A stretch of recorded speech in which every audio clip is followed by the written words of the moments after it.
Olá, Ah, boa noite. Eu acho que eu não estou ouvindo seu som, não está dando para ouvir você. não? Não, tá bem baixinho. Será que se eu colocar o microfone melhora?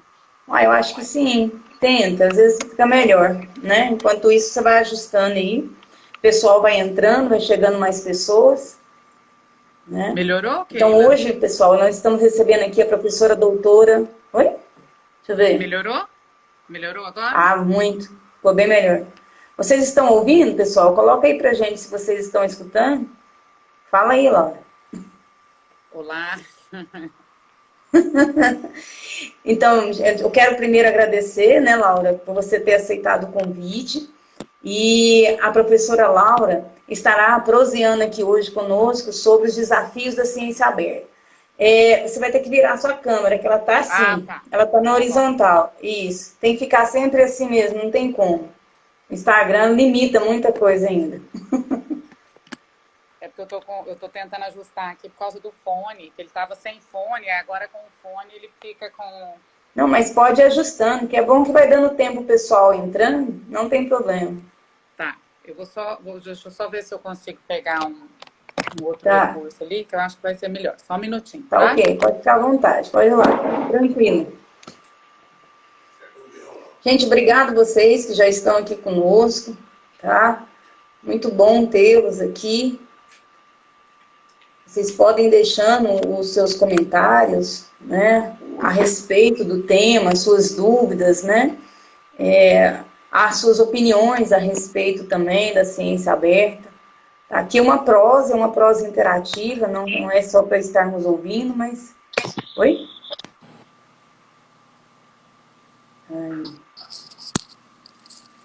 Pronto, acho que agora deu. Não, agora ficou bacana. Agora tá bem Tá me legal ouvindo? mesmo. Tá dando pra Sim, ouvir direitinho? agora sim. Então, vamos começar, né? Vamos lá. Tá bem legal.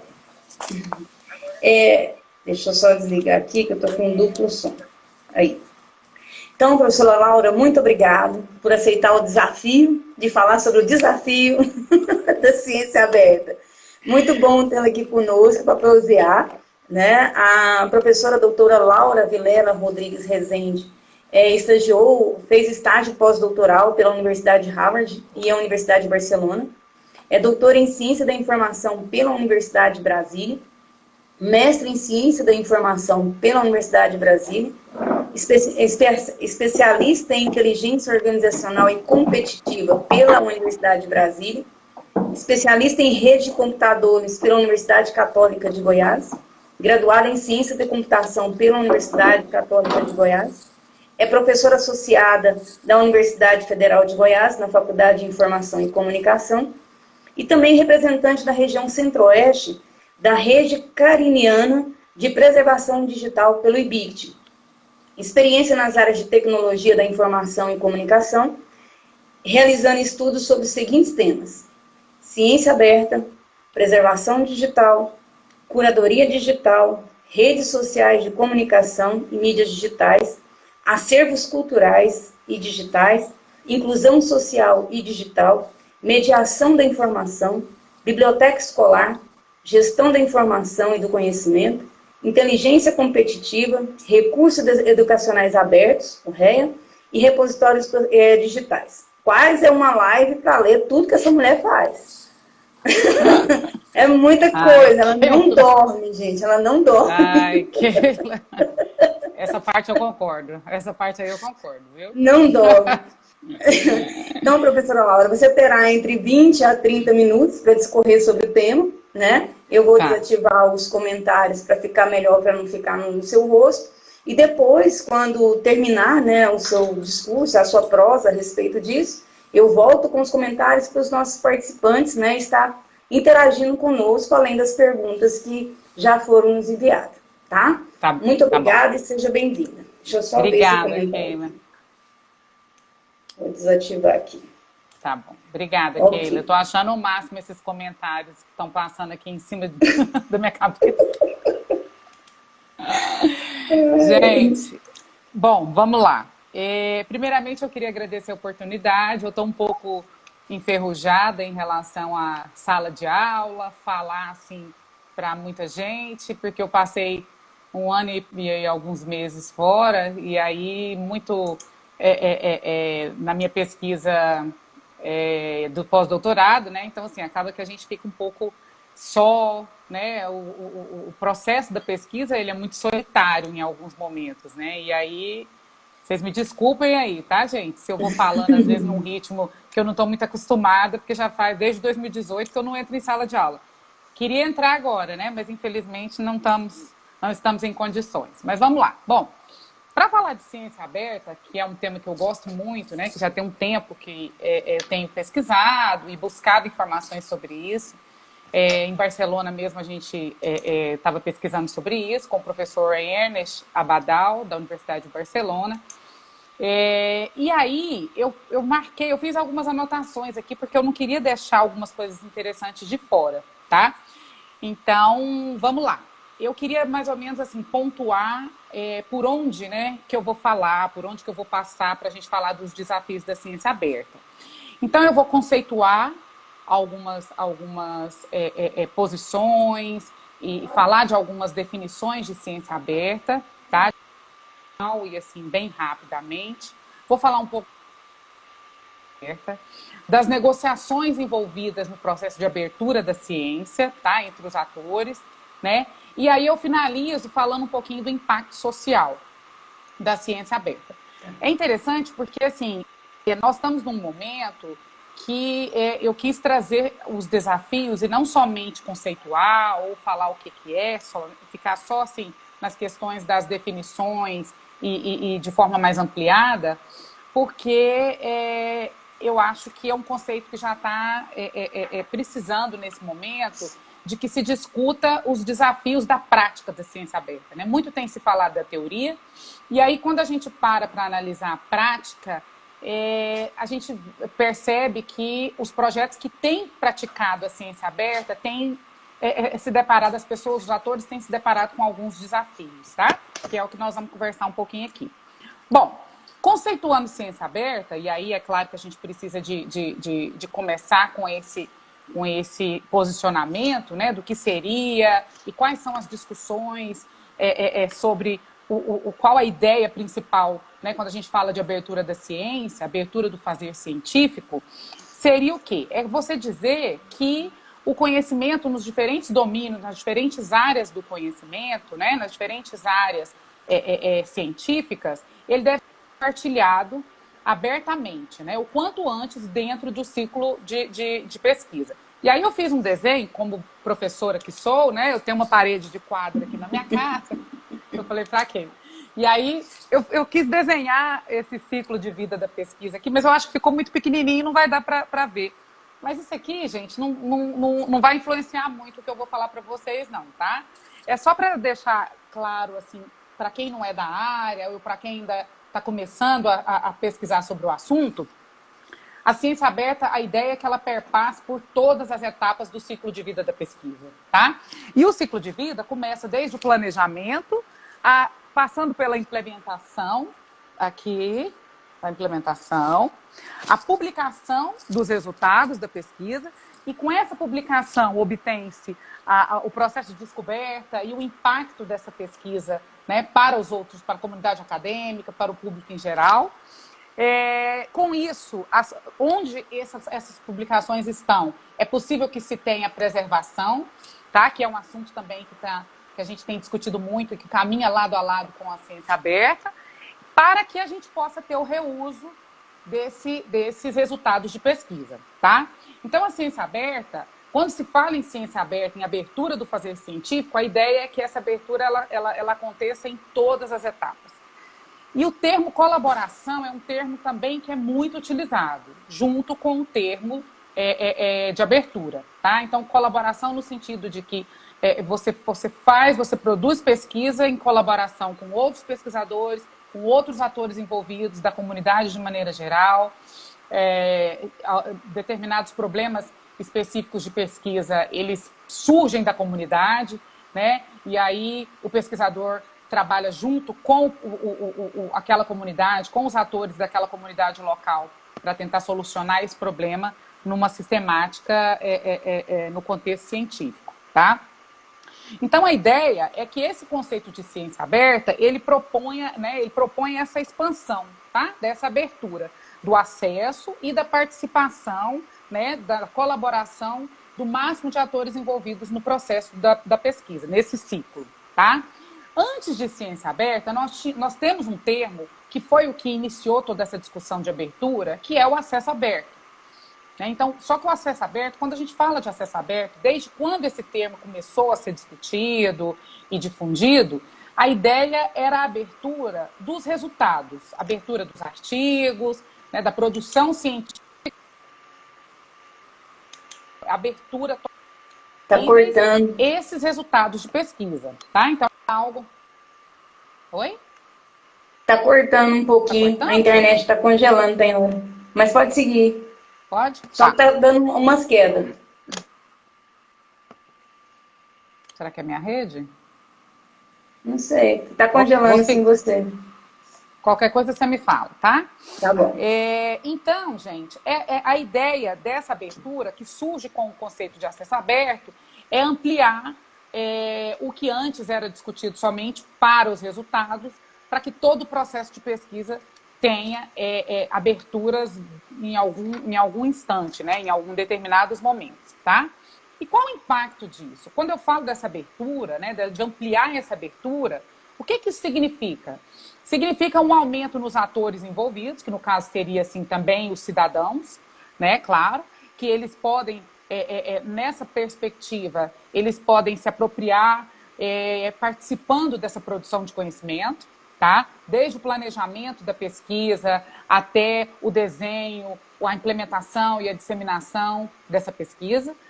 E também o entendimento dessa pesquisa, né? Entender como que essa pesquisa vai ocorrer, se ele vai participar, de que maneira ele vai participar, preservando e respeitando a individualidade de cada um, né? Então, assim, isso tudo também pode influenciar na elaboração de políticas públicas voltadas para essa abertura do fazer científico, tá? E o contexto global, hoje, ele traz essa visão de abertura muito de uma forma, assim, homogênea, né? Digamos assim, definindo, conceituando e indicando quais os caminhos e tudo mais. Porém, a gente sabe que os países, eles não são homogêneos. E que nós temos muitas diferenças, né? Desde de diferenças históricas, enfim, econômicas, e do ponto de vista científico, muitas diferenças também, que acaba deixando alguns países às margens de decisões importantes, enfim, das publicações, do círculo de publicações relevantes, né? Em determinadas áreas mais, em determinadas áreas menos, tá? E essas particularidades de cada país também determinam a abertura do fazer científico. Bom, e aí alguns questionamentos também que eu gostaria de deixar aqui para a gente refletir, né, são o seguinte. Em relação a essa questão de abertura, quando a gente parte para poder refletir sobre a natureza da ciência e do conhecimento, né, a gente poderia pensar o seguinte, bom, mas para quem que é essa abertura da ciência? Né? Para quem que está sendo pensada essa abertura da ciência? E quem que tem pensado nessa abertura da ciência? Ou seja, por quem têm sido definidos os conceitos e as diretrizes para essa abertura da ciência? Quem que vai se beneficiar dessa nova prática? Todos os pesquisadores, todas as áreas do conhecimento se beneficiariam dessa abertura? Né? Quais os riscos envolvidos nessa abertura da ciência? Isso resultará em igualdade e imparcialidade no acesso e produção do conhecimento por parte dos pesquisadores? Ou não? Ou isso aumentará o abismo entre as desigualdades, as pesquisas desiguais e tudo mais? Né? A ciência aberta ela poderá romper a atual estrutura global de poder, de legitimação do conhecimento? Né? Então, no caso, nós estamos falando da hegemonia dos países desenvolvidos, tá? Ela poderá levar a uma maior marginalização do conhecimento, advindo de países considerados periféricos neste contexto, e aí eu incluo o Brasil, né? Como toda a América Latina, a África, algumas regiões da Ásia, com países considerados periféricos nessa hegemonia dos países desenvolvidos em relação ao fazer científico. Como a ciência pode contribuir com as metas de desenvolvimento sustentável? Nós temos falado muito disso, né? Das questões do desenvolvimento sustentável, Agenda 2030 e tudo mais. Então, assim, essa abertura ela tem que caminhar alinhada a isso. Mas como? Né? De que maneira isso pode ocorrer na prática? Tá? E essas questões, gente, elas nos levam a refletir sobre alguns pontos fundamentais do que vem a ser o conhecimento científico e como que a gente pode reformular e incentivar essa cultura, né, de forma consistente, essa cultura da abertura, essa cultura do compartilhamento e da colaboração. Tá certo?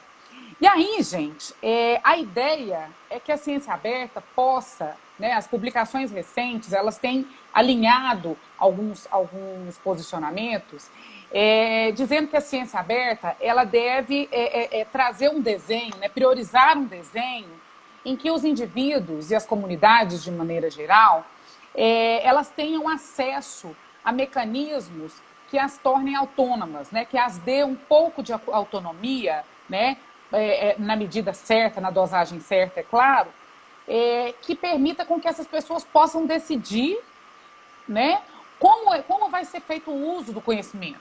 Né? Esse conhecimento coletivo de determinada comunidade que foi gerado nessa pesquisa, essas pessoas que fazem parte dessa comunidade, elas não teriam o direito de opinar e dizer, eu quero que esse conhecimento seja aberto de tal forma ou não? Ou será que é só a comunidade científica que importa nesse momento, nesse contexto?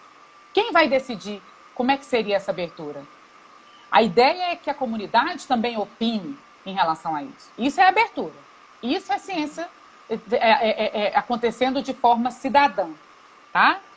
E aí, gente, nós temos, assim, dentro do universo da ciência aberta, vários termos.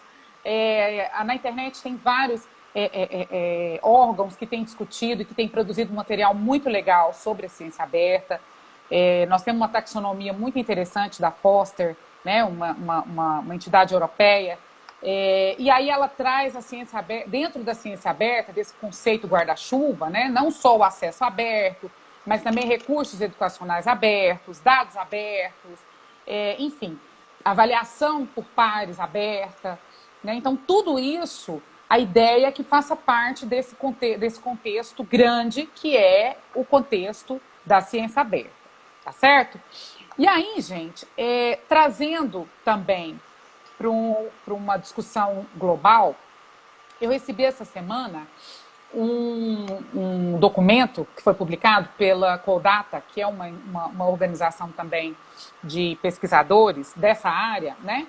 Que eles consolidaram uma pesquisa que foi feita com várias entidades no mundo todo para querer ouvir essas entidades para dizer o seguinte: o que vocês acham que uma agenda, né, que uma agenda global, né, que traga uma oportunidade de discussão global, tem que ter relacionado com ciência aberta, né? O que tem que constar, como tem que ser essas discussões, as diretrizes, os princípios, né? O que não pode faltar.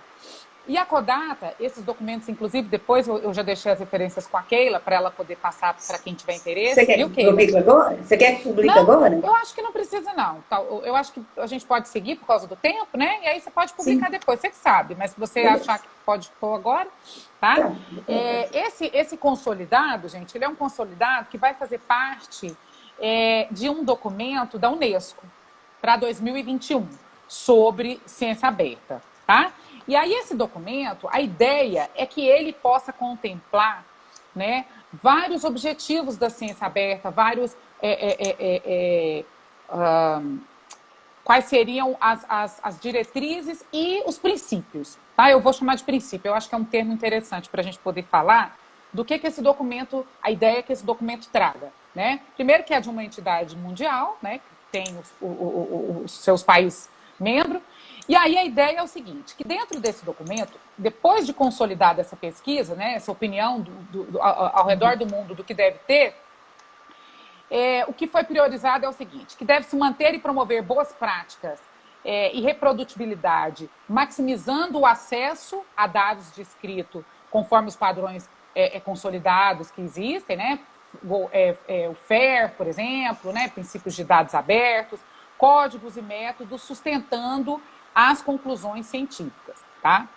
Esse documento também, ele deve ter o quê? Maximizar, priorizar o reuso e a recombinação de dados e códigos. E maximizar também o retorno do investimento que as agências de fomento fazem para as pesquisas, tá certo?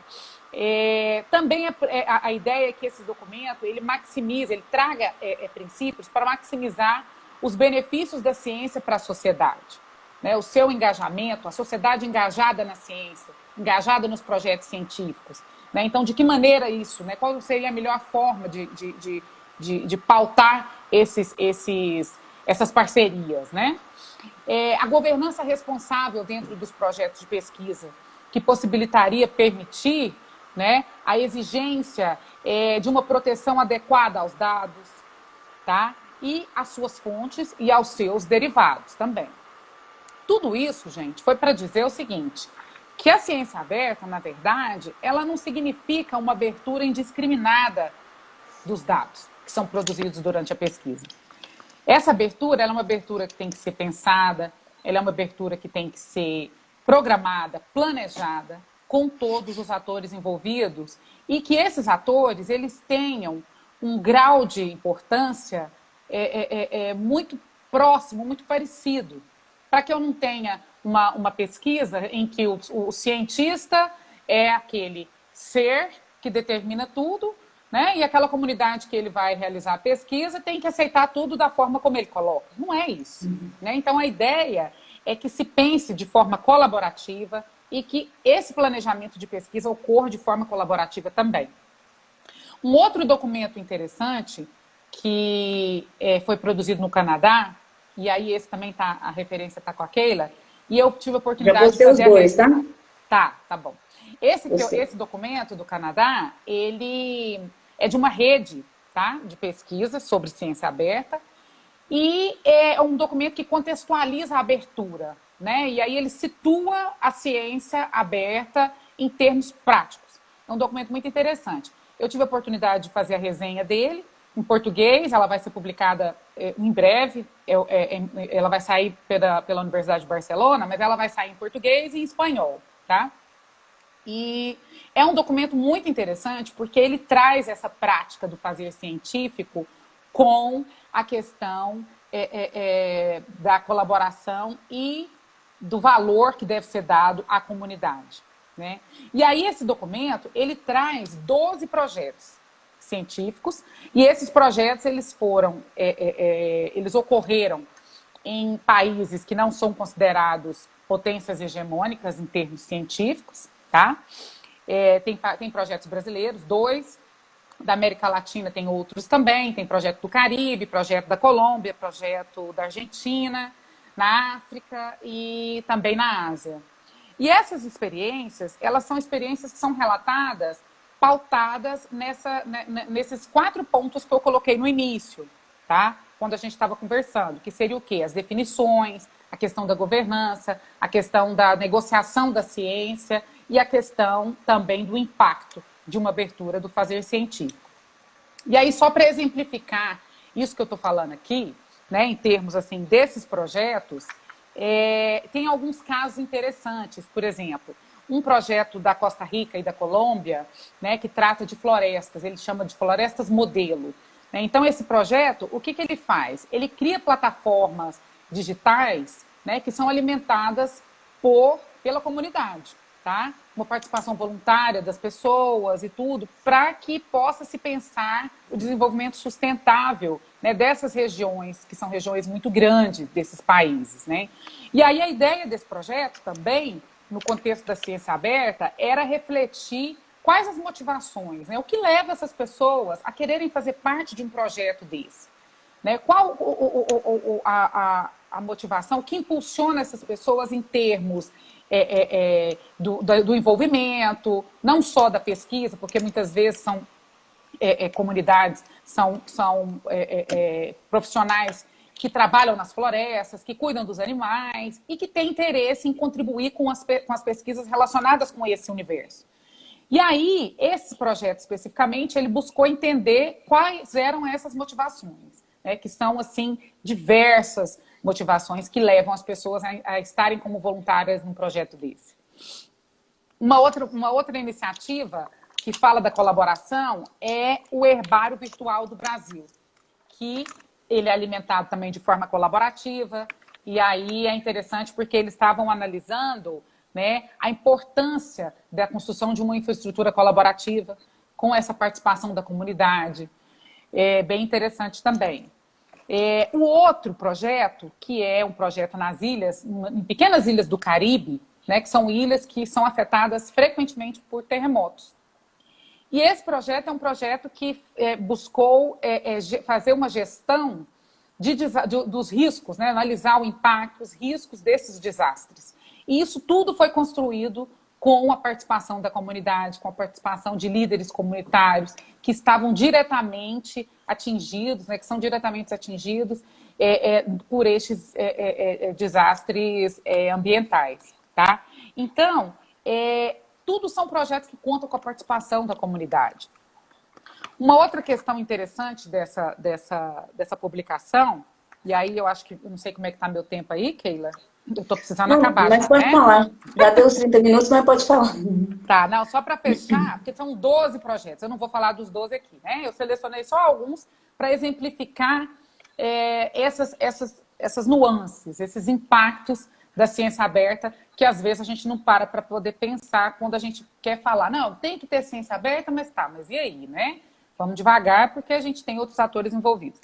Um deles é o projeto que trabalhou com índios na África, uma comunidade indígena, 2 comunidades indígenas na África, para tratar a questão da preservação ambiental. Tá? Então, a preocupação em relação às queimadas, ao desmatamento e tudo mais. E aí, os pesquisadores queriam o conhecimento tácito, né, dos índios para entender o que eles pensavam disso e como que eles poderiam ajudar, auxiliar em ações, melhores práticas para evitar esse desmatamento.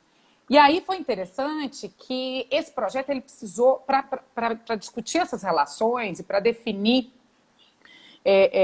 a atuação indígena nesse projeto, eles precisaram de ter advogados, eles precisaram de ter atores do setor público para poder definir e preservar o conhecimento dessas comunidades.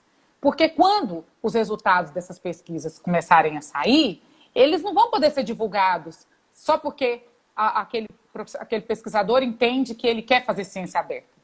Não é bem assim. Né? E aí nós estamos falando de comunidades, por exemplo, as comunidades indígenas, elas vêm de um contexto de discriminação, um contexto de violência, um contexto de vários problemas que eles sempre tiveram. E aí, quando eles são questionados e são solicitados, convidados a participar de pesquisas, eles já têm um pé atrás, eles já têm restrições. Né? Então, eles não vão querer que todo o conhecimento que eles têm seja aberto de qualquer forma. Então, essas negociações, elas foram essenciais, têm sido essenciais, porque esse projeto ainda está em andamento, para que a ciência pudesse realmente ser praticada naquele contexto. Então, assim, a opinião dos índios teve que ser levada em consideração. A questão da propriedade intelectual, a propriedade daquele conhecimento que só eles detêm. Então, não é você pegar o resultado e divulgar, porque eles também têm que opinar em relação a isso. Bom, eu acho que era isso, Keila. Sobre esses desafios que eu queria falar. Não sei se consegui passar e explicar um pouquinho do que eu queria trazer. E aí eu estou à disposição para a gente Foi tão continuar. bom que passou rápido, os seus 30 minutos foi muito rápido. Foi muito bom. Parabéns pela fala. Obrigada, e as perguntas caminham um pouco pelo que você falou, sabe? Assim, eu achei até interessante, porque pelo que eu percebi aqui, tem algumas perguntas aqui que vêm de alguns professores da rede de ensino básico, sabe? A respeito de ciência aberta. E aí você falando a respeito da comunidade, e é o que eles pontuam também, eu achei legal. E aí, assim, tem algumas perguntas que eu vou te fazer, e eu sei que você já comentou, né, fez um esboço a respeito, mas eu gosto de fazer para valorizar a participação dessas Claro. pessoas. Claro. Algumas pedem para não serem identificadas. Então, professora Laura, eu preferi, assim, não identificar ninguém, Tá sabe? bom. Porque identifica um, Ok. identifica o outro, então a gente ficou assim, fica tudo no anônimo. Tá bom. Então, a primeira pergunta que nós temos aqui, eu vou deixar aberto aqui os comentários para o pessoal participar. E antes disso, antes de você começar a falar, teve uma pessoa, algumas pessoas falaram, né? Nós que agradecemos vocês por proporcionar esse momento tão importante. Vai ser o máximo essa live. E teve uma pessoa que falou que você é maravilhosa. Né? Então, o que é ciência aberta e como ela impacta nos trabalhos acadêmicos? Então, a ciência aberta, como eu falei, né, ela é esse movimento de abertura do fazer científico. É quando a gente pensa desde o planejamento da ciência, né, até a implementação, publicação, descoberta, preservação, sempre pensando no quê? No reuso, pensando em tornar disponíveis os dados que foram utilizados e que foram gerados ao longo de toda essa pesquisa, não só no momento em que essa pesquisa ocorre, mas também no futuro. Então, aí entra a questão da preservação digital, que a gente precisa pensar nas tecnologias, na infraestrutura, para que essa preservação ocorra, para que futuramente outras pessoas possam continuar acessando esses dados. Principalmente quando a gente fala da esfera pública, quando eu falo de pesquisas financiadas com dinheiro público. A ideia é que essas pesquisas, elas tornem disponíveis seus dados. Porém, o que eu trouxe hoje, em termos de discussão, foi essas posições que a gente precisa pensar e refletir em como fechar uma agenda ou tentar construir uma agenda para que a gente possa implementar a ciência aberta, praticar a ciência aberta sem correr riscos e sem considerar todos os atores envolvidos. Certo.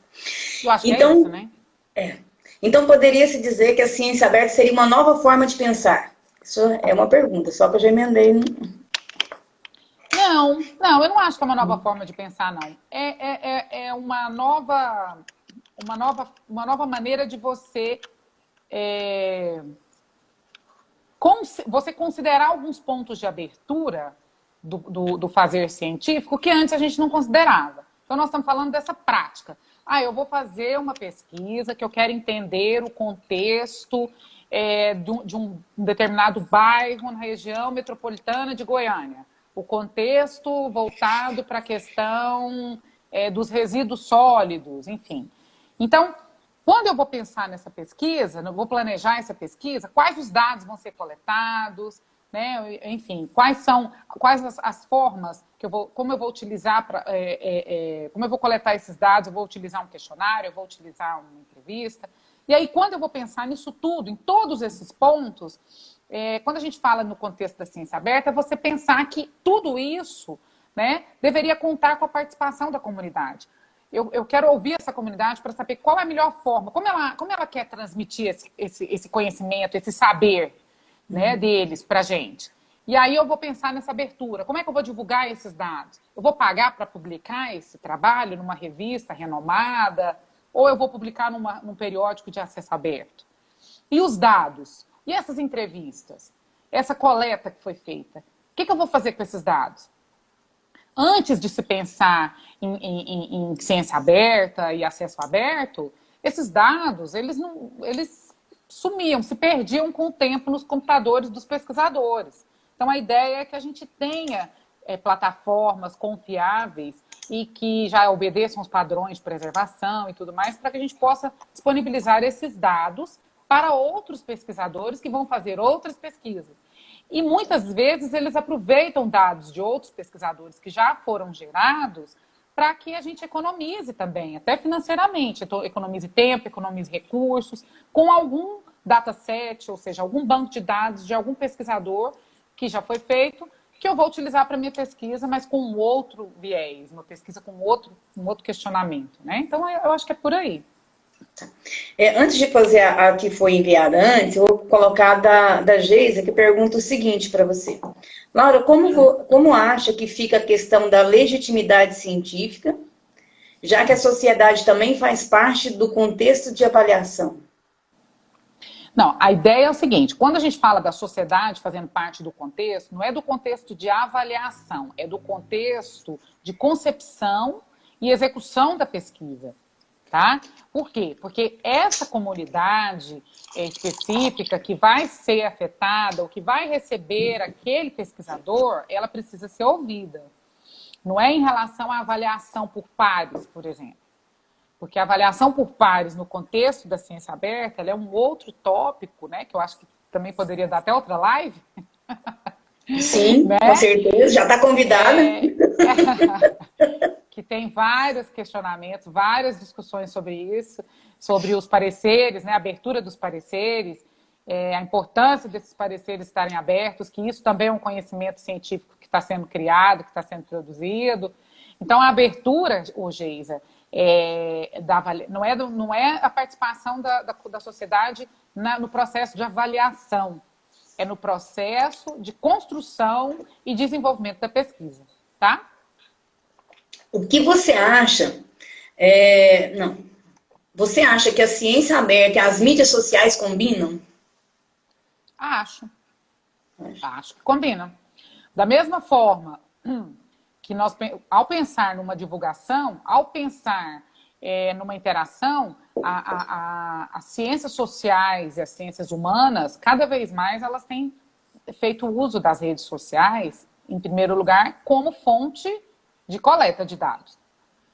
E também como um canal de divulgação. Hoje nós estamos usando as redes sociais para divulgar pesquisa, para falar de assuntos relacionados com pesquisa.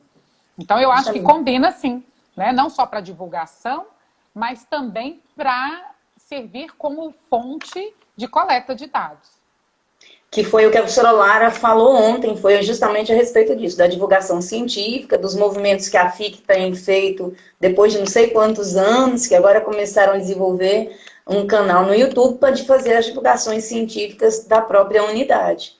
Né? Então, eu também acredito que sim. Isso é fazer ciência aberta. Eu até achei interessante, eu não conhecia. Porque tem hora que a gente ia lá de dentro e não conhecia. São pequenas pílulas que eles postaram num canal do YouTube, chama FIC no YouTube, e tem um playlist lá, que é um playlist, não sei se é ciência aberta, que ela colocou o nome, lá tem algumas pílulazinhas que são 2 minutos no máximo, cada vídeo, falando sobre alguma divulgação científica. Eu achei bem interessante o projeto. Muito legal. Só que não divulga dentro da unidade, né? Aí fica... Mas vamos lá. Estamos fazendo ciência aberta e muitas vezes nem sabemos. E nem sabemos, justamente. Tem uma pergunta aqui que o que motivou você a pesquisar sobre ciência aberta? Bom, eu comecei pesquisando sobre preservação digital. Como eu sou formada em computação e atuo na ciência da informação, a preservação digital, desde o início, foi um tema que me interessou muito, né? Eu pensava assim, gente, eu tenho um computador hoje, e aí daqui 10 anos eu vou usar esse computador, será que eu vou conseguir abrir minhas fotos? Será que eu vou conseguir abrir meus arquivos, né? Esse trem tá errado. A gente tem que pensar em como a gente faz para poder preservar isso. Será que eu vou ter que ficar migrando? Como que é isso, né? E aí eu descobri que isso fazia parte desse campo de estudo, que é a preservação digital. Você tratar da obsolescência tecnológica, para que você não caia nesse tipo de armadilhas, digamos assim, dos softwares, né? Porque também envolve muita questão, a problemática dos softwares proprietários, né? Que querem que você seja refém daquelas versões mais novas e tudo mais. E aí, com isso, dentro dessa perspectiva da preservação, surge a questão da abertura da ciência, dessa gestão de dados de pesquisa, e aí é tudo junto e misturado. Não tem como você dissociar a preservação digital do panorama da ciência aberta, e aí, enfim, uma árvore ramifica para vários lados, né? E aí foi isso. A professora Fátima está aqui parabenizando pela live, eu quero deixar meu abraço para ela, né? Sinto muitas saudades dela. Obrigada, Fátima. Também. Saudade dela.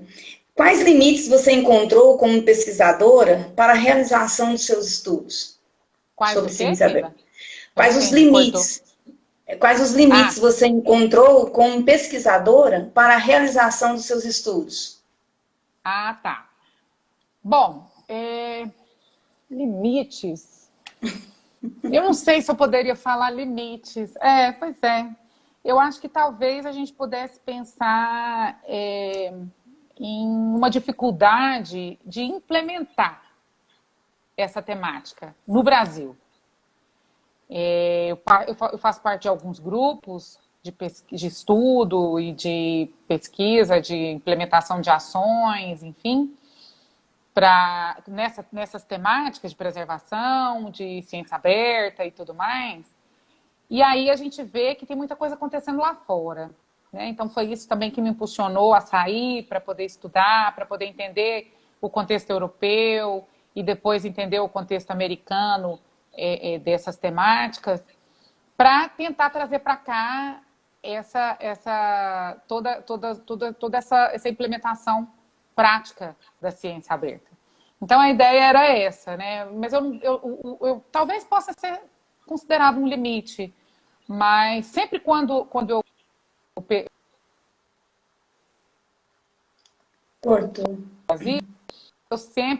eu sempre tenho vontade de trazer para cá, quando é algo inovador, quando é algo interessante.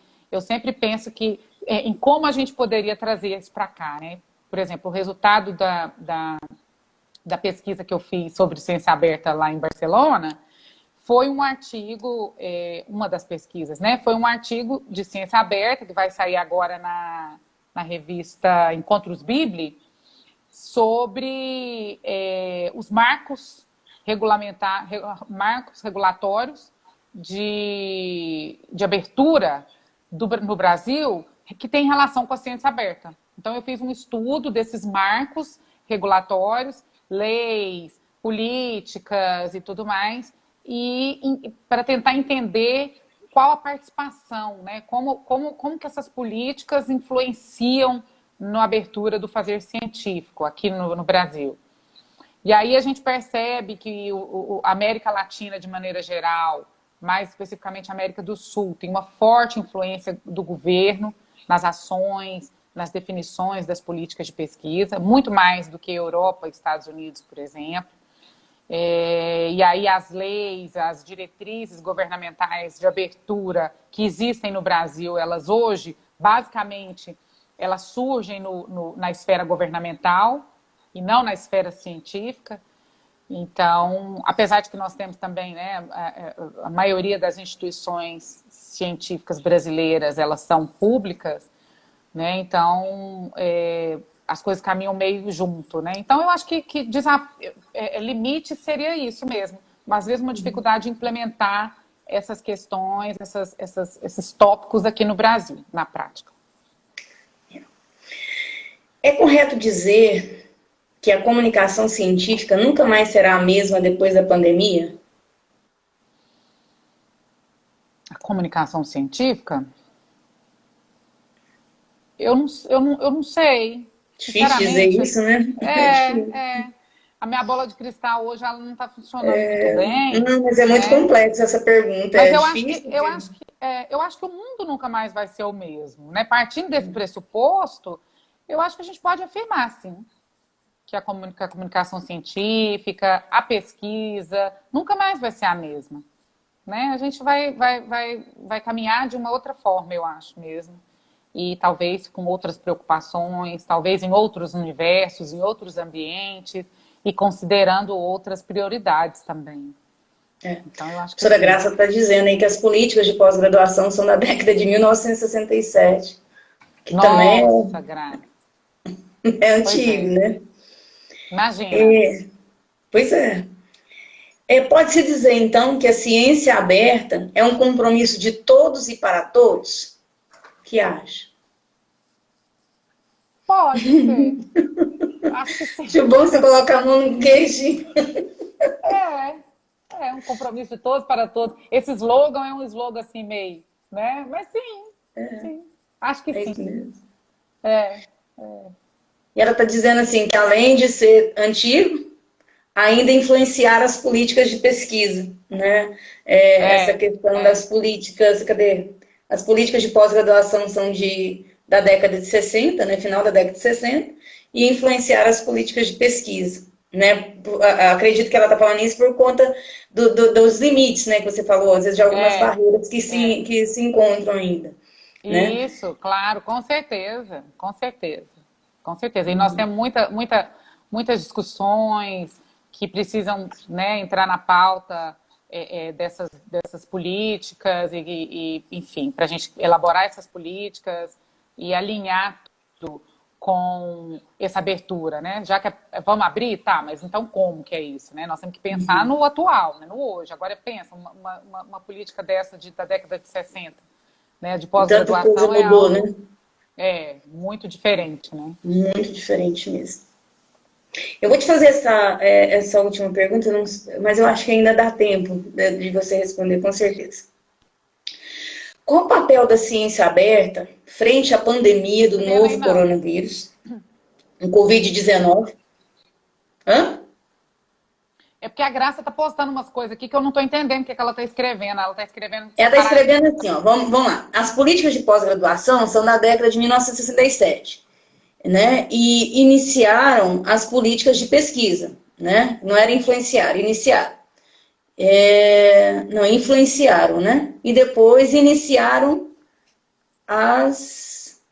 aqui, deixa eu ver. São, portanto, muito recentes. Eu acredito que as políticas de pesquisa são muito recentes, não é isso que ela está querendo dizer? Não sei, não entendi Ó, também. as políticas de Parece que ela pós-graduação são congelou, de a tela dela 67. congelou. Certo. Deixa eu ler ali, que aí fica mais fácil do que aí. Deixa eu ver aqui. Mas eu acredito que seja isso que a gente está falando, que as políticas são Aí, eu acho que agora ela vai... Não. Tem Deixa eu ver uma se eu outra aqui, em consigo relação pegar à o comentário aqui. anonimização de dados pessoais. Conseguiu ler aí? Consegui, mas já passou para outra. Sumiu. Espera aí, mas a gente só... Aqui, Tem ó. uma pergunta aí, Keila. Tem. Vamos ver a pergunta do Giovanni? Então, quais são os maiores desafios da ciência... vamos lá. Quais são os maiores desafios da ciência aberta em relação à anonimação de dados pessoais nas pesquisas científicas? Anonimização? Que é a questão Entendeu? da preservação Sim, preservação dos dados, né? Uhum. Hã? Tá Eu acho que cortando. Quais são os maiores desafios da ciência aberta em relação Privacidade. à anonimização dos dados pessoais na pesquisa científica? Os dados sensíveis, né? A preservação dos Isso. dados pessoais e tudo mais, a questão da privacidade dos dados, né? Bom, essa questão da privacidade dos dados, ela, em relação à ciência aberta, a ciência aberta ela tem que seguir, ela tem que acompanhar todas as diretrizes que pautam esses cuidados que o pesquisador tem que ter no instrumento de pesquisa e na divulgação desses dados, né? Então, por exemplo, quando a gente fala em divulgar dados de pesquisa em alguma base, em algum repositório, hoje em dia nós temos já repositórios que tratam essa questão dos dados sensíveis. Então, você precisa de ter claro, né, uma política de como esses dados vão ser anonimizados. É difícil falar, né? Eu também não...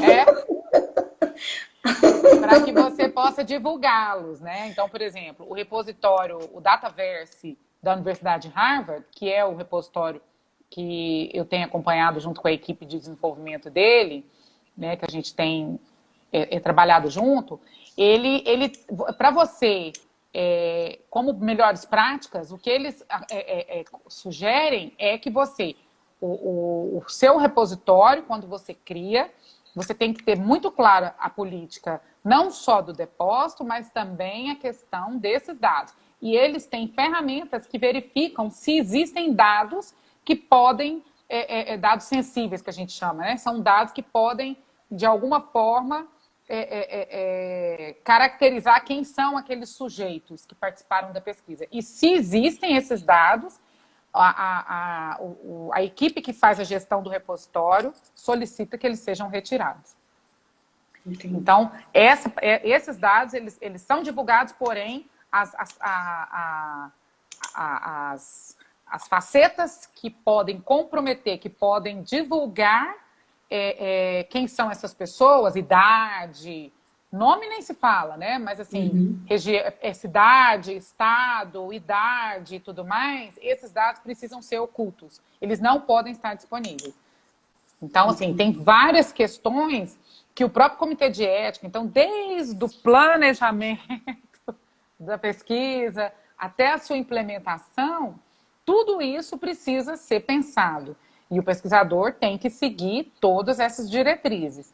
E aí, quando ele vai divulgar esses dados, ele continua seguindo as diretrizes.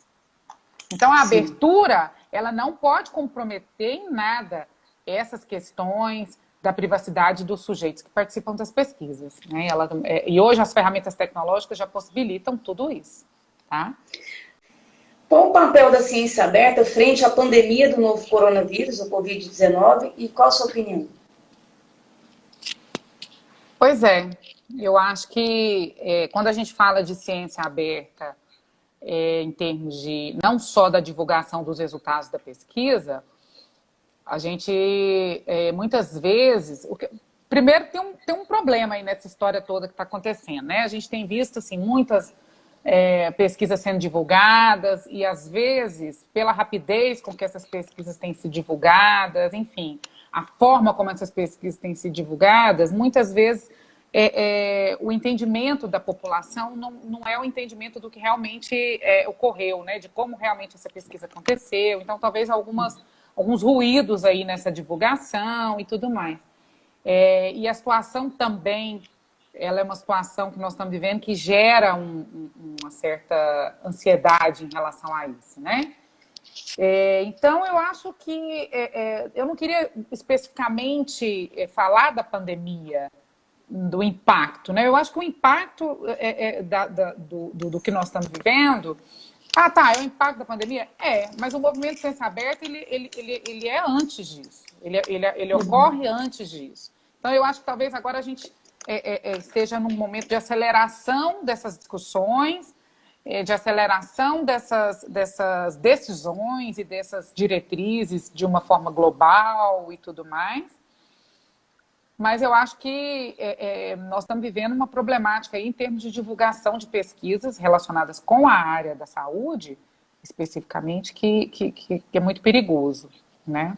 Falsas pesquisas, enfim. Né? Então... as falsas pesquisas é difícil. E foi outra coisa que a professora Lara comentou ontem, de pessoas tomando álcool, né?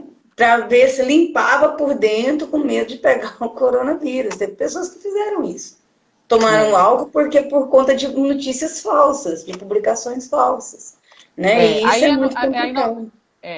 Aí nós estamos falando de notícias falsas e que às vezes usam os termos, né? Fala, não, uma pesquisa em tal lugar, uma pesquisa em tal lugar, uma pesquisa em tal lugar, divulgou. Foi justamente isso que ela falou, que usa o nome da pesquisa, né, simula como se fosse uma pesquisa de suporte verídico, vamos dizer assim, que tem esse cunho, né, de veracidade, e a pessoa acredita naquilo. E ela vai tomar álcool, você pensa, né? A pessoa que vai tomar álcool. Justamente pela falta de conhecimento, né? Pela falta de conhecimento mesmo. Boato, agora, né, Keila? Boato, né? Eu tô falando, isso é o famoso boato que sempre existiu. Né? Sempre. Só mudou o canal, sempre. A divulgação dele, mas ele sempre existiu. É verdade. Agora uma pergunta de um professor. Como um professor do ensino básico de uma escola pública pode promover discussões sobre a ciência aberta? E aí ele fez duas perguntas, na verdade. E como fazer ciência aberta com esses estudantes? Essa pergunta é ótima. Essa pergunta é ótima, sabe por quê? Eu nem gostei dela. Então, é porque essa pergunta, ela vai de encontro a duas ações nossas do curso de biblioteconomia da UFG. Uma delas é a disciplina que nós temos, que é uma disciplina chamada Metodologia da Pesquisa Escolar. Não sei se a Graça ainda está aí, que ela ministra essa disciplina, eu já ministrei. Existe uma preocupação, né? Nós temos essa preocupação lá no nosso curso, relacionada com a comunidade escolar, de levar a pesquisa, de ensinar a criança a fazer pesquisa, essa preocupação desse questionamento, enfim, né, desse caminho de você percorrer, de você fazer uma busca de uma problemática, o que você precisa prestar atenção na hora de fazer essa pesquisa, o resultado. Então, isso aí, esse caminho para ensinar essa criança a fazer pesquisa, não é pesquisa científica, nós estamos falando de uma pesquisa simples, né? Então, isso aí já é uma semente para que essa criança possa vir a ser um pesquisador e que desde sempre ele entenda esse caminho, né? A diferença é só o rigor científico, que tem a sistemática e tudo mais, que deve ser seguida. Mas a pesquisa no ambiente escolar, ela é importantíssima.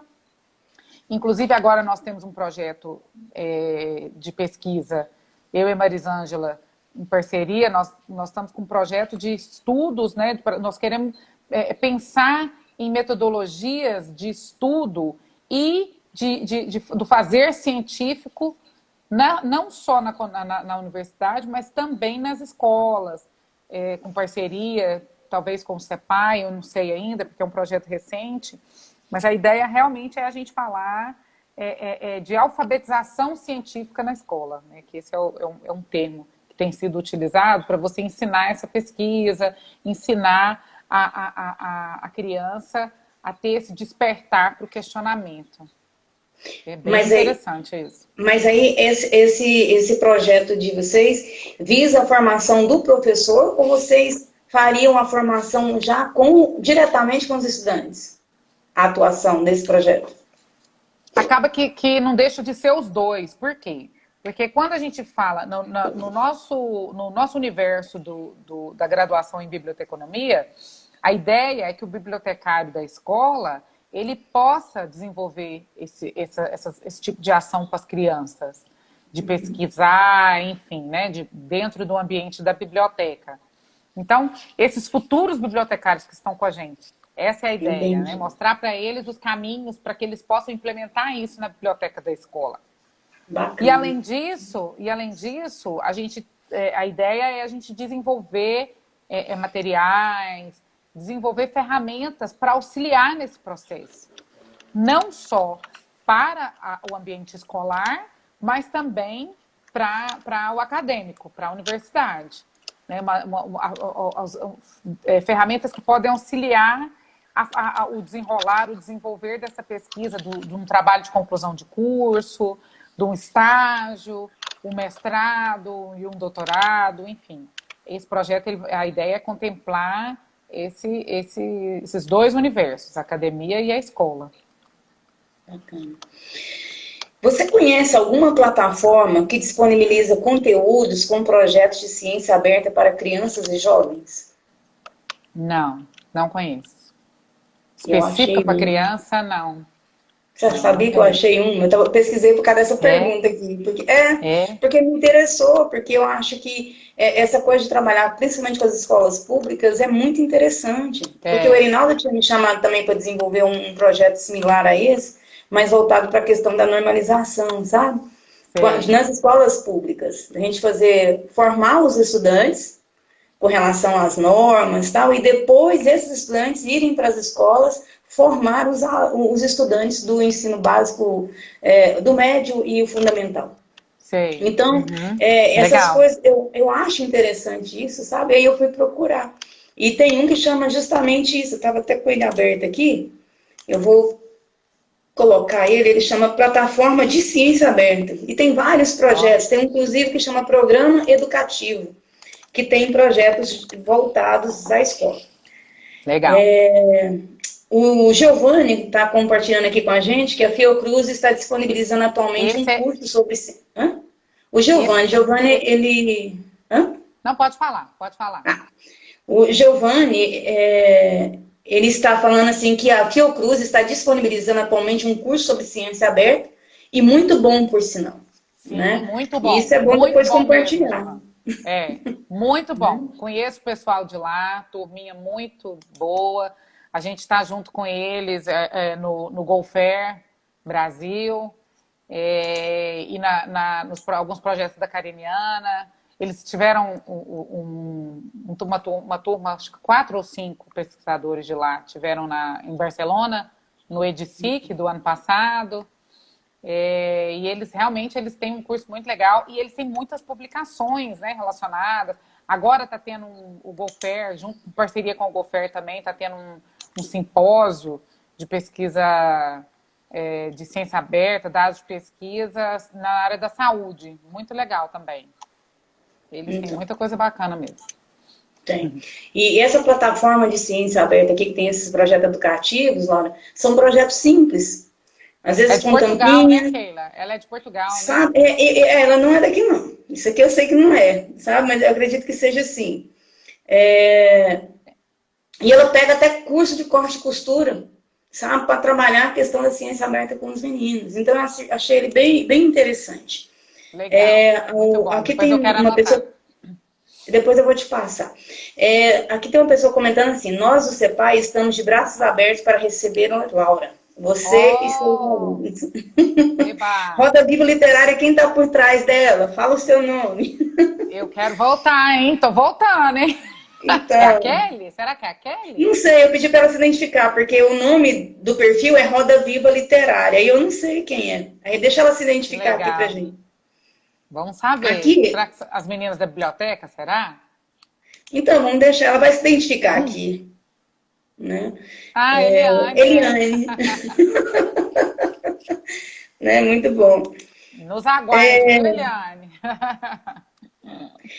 Uma outra pergunta que fizeram pra gente, pedindo para que você conte a sua trajetória acadêmica e por que você escolheu ser professora universitária. Nossa, hein? Vixe, Maria do céu. Outra live.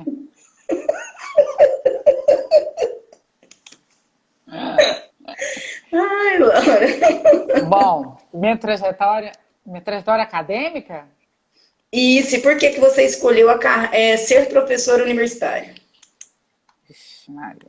Bom, eu sou formada em computação, trabalhei no mercado um tempo, acho que uns 7, 8 anos.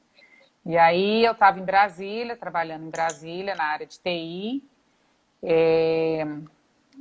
E eu sempre senti muita necessidade de estar estudando, buscando, fazendo curso, isso, aquilo, mesmo estando no mercado, né? E aí lá em Brasília, eu fiquei conhecendo na UNB o programa de pós-graduação em Ciência da Informação, conheci o professor Emir, que foi o professor que me orientou no mestrado e no doutorado.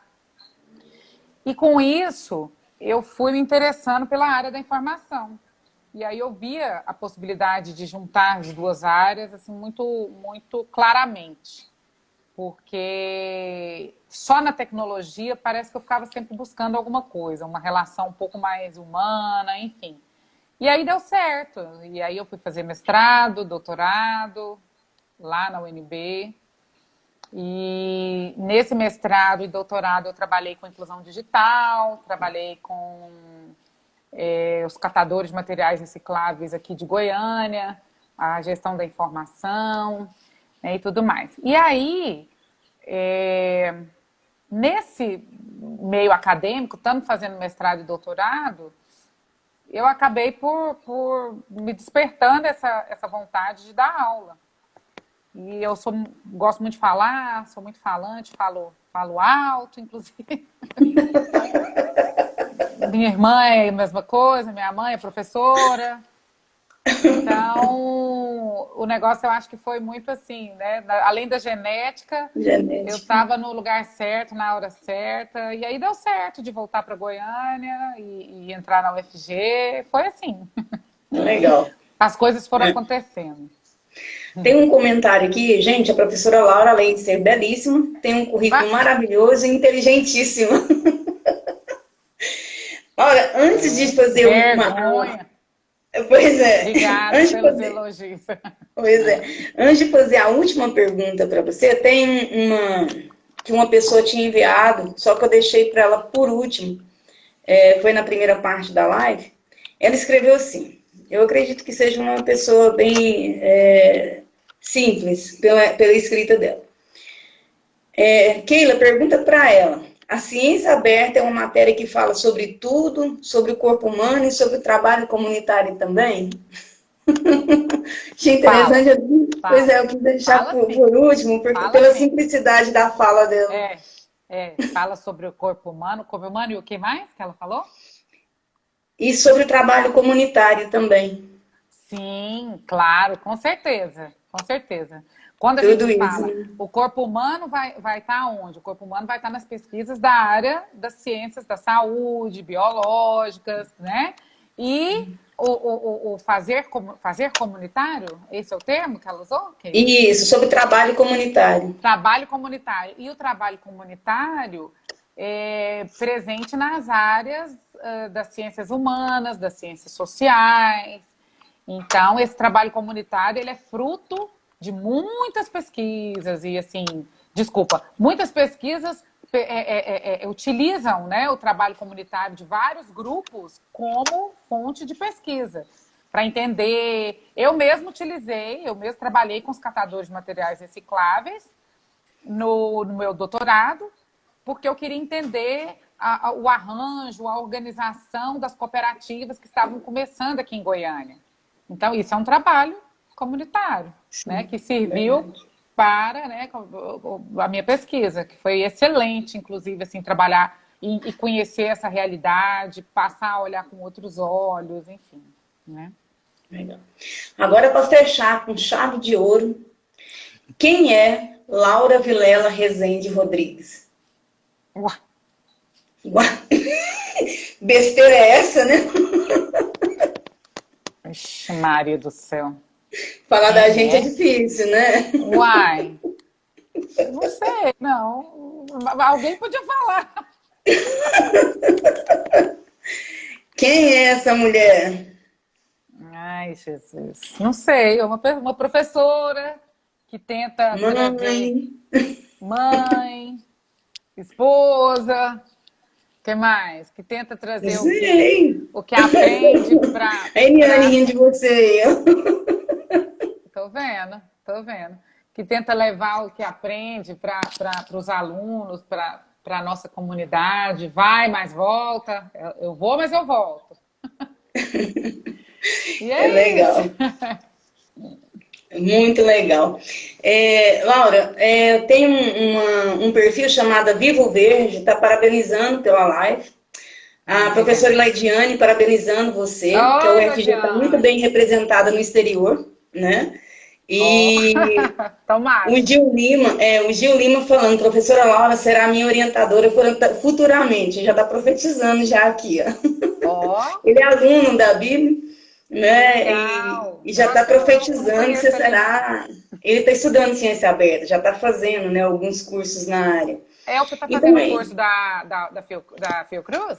Não é? Ele? Isso. Uhum. Ele está comigo na disciplina de inverno. Ele está comigo lá, ele é bem bacana.